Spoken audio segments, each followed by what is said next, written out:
Spader Business Management's team of industry experts provide business insights, ideas, and concrete tactics through training and consulting. Generations of business owners and operators have also relied on Spader's 20 groups to capitalize on new opportunities and industry trends by learning directly from their peers. Learn more at spader.com.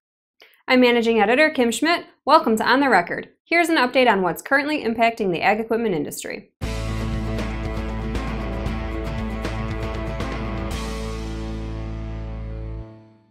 Farm equipment dealers report that their used equipment inventories are becoming more manageable.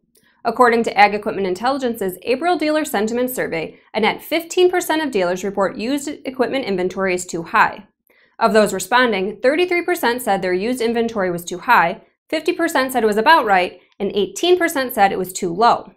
This is an improvement from the 23% reporting heightened inventory in February and the 26% average in 2017. Only twice since the ag economy took a turn downward have less than a net 20% of dealers reported their used equipment inventory was too high. This was in November 2017 and in August 2017.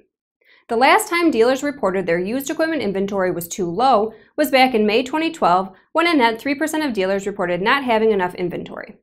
Used equipment pricing is showing improvements as well, according to dealers. Used tractor pricing was down 2% in March, and used combine pricing was down 3%, after improving to down 4% in February.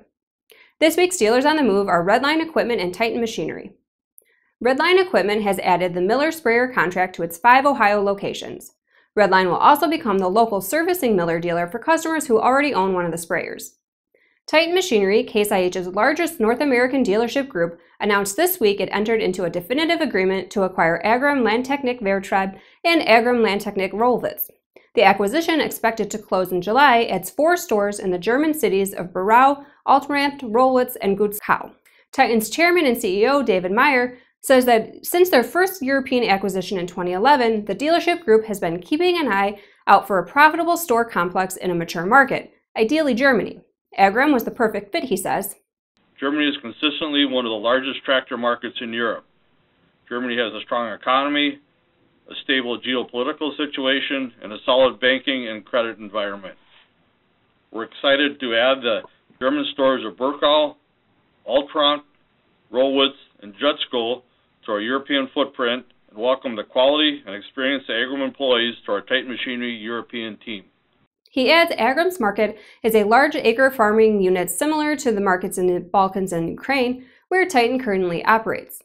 In addition, these stores border Poland and the Czech Republic, providing access to customers in those markets for both used equipment and parts. Now here's Jack Zemlicka with the latest from the Technology Corner.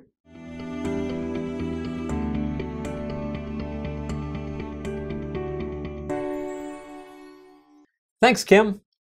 As planting wraps up after spring was slow to arrive in many parts of North America, farmers will closely be monitoring their early season fertilizer applications to ensure crops get off to a strong start.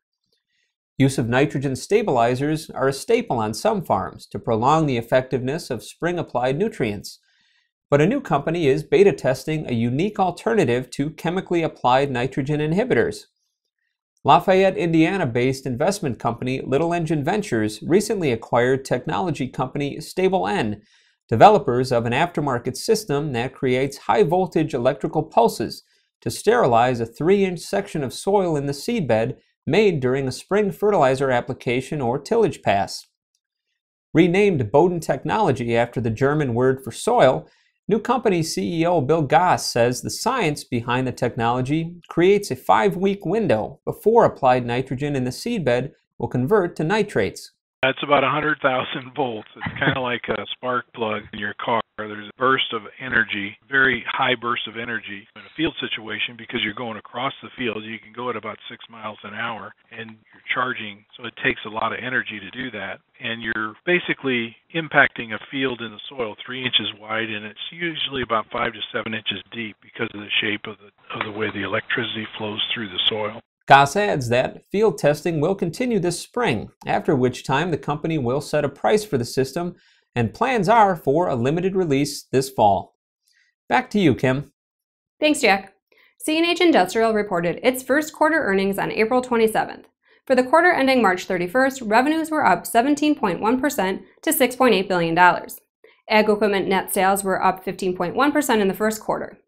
Commenting on the North American market, CEO Rich Tobin said, NAFTA row crop tractors were trending positive for the first time in a number of years, with a strong performance in used equipment pricing that is driving solid support for pricing on new equipment. Tobin also said that the price realization estimates take into account that they will likely face some raw material headwinds in the second half of the year. He adds, however, they don't think it will be so problematic that additional surcharges on top of the pricing that they have in the market right now will be necessary. AGCO also reported improved sales for its first quarter. On May 1st, the company announced net sales for the quarter were up 23.3% year over year to about $2 billion. On a regional basis versus the first quarter of 2017, North American sales were up 31.4%, Europe Middle East was up 30.4%, Asia Pacific Africa was up 21.9%, and South America sales were down 18%. AGCO CEO Martin Rickenhagen attributed the loss in South America to challenging industry environment, lower levels of production, as well as the transition costs associated with localizing newer product technology in AGCO's Brazilian factories.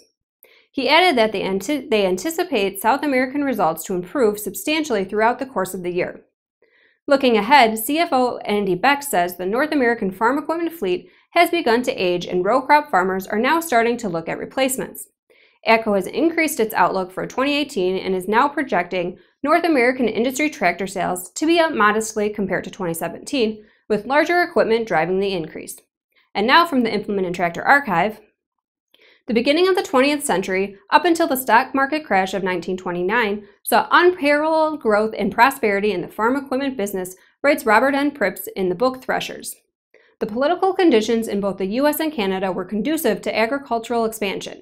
The western prairies were opened up for settlement and high immigration provided the people to make it work. Pripps says the technology also contributed to the good times. In the late 1800s, the development of steel alloys allowed for the redesign of most farm tools and implements and made ball and roller bearings available in place of bushings. J.I. Case also introduced the first all-steel threshing machine in 1904. As always, we welcome your feedback. You can send comments and story suggestions to kschmidt@lessitermedia.com. Until next time, thanks for joining us.